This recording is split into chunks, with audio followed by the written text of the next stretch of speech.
ازيكم يا بنات عاملين ايه؟ ازيكم يا بنات عاملين ايه؟ النهارده هنعمل الحمص الشام في البرد اللي احنا فيه دوت، وفي التلج اللي نازل علينا دوت السقعه. بصوا يا بنات، الحمص ده منقوع حوالي 4 ساعات. تمام. طماطمايه مضروبه في الخلاط، بصلايه و3 فصوص توم، ملح وكمون وبابريكا، معلقه صلصه. بصوا يا بنات هنعمل ايه بقى. بصوا يا بنات انا صفيته اهو. تمام.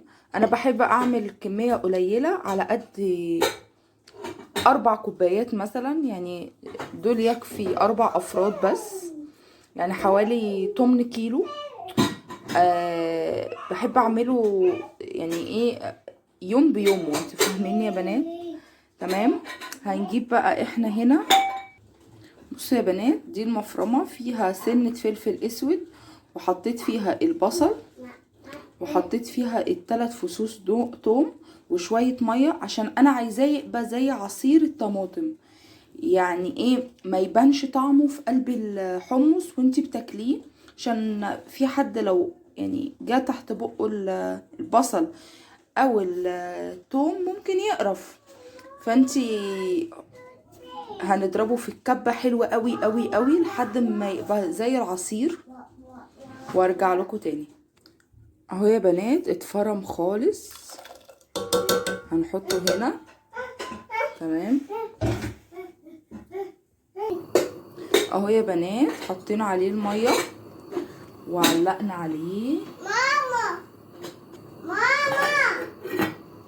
بصوا يا بنات هو كده دخل في السوا. تمام اهو.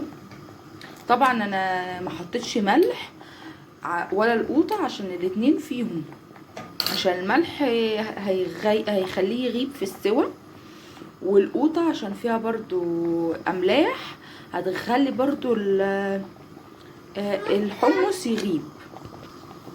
طبعا هي الميه نقصت، هي خد حوالي ساعه عشان ان احنا نقعينه. هنحط اهو الميه، هنزود الميه دي مغليه اهو.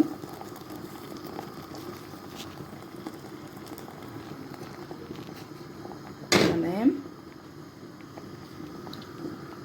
هنجيب كوبايه الطماطم. تمام. والملح والكمون والبابريكا،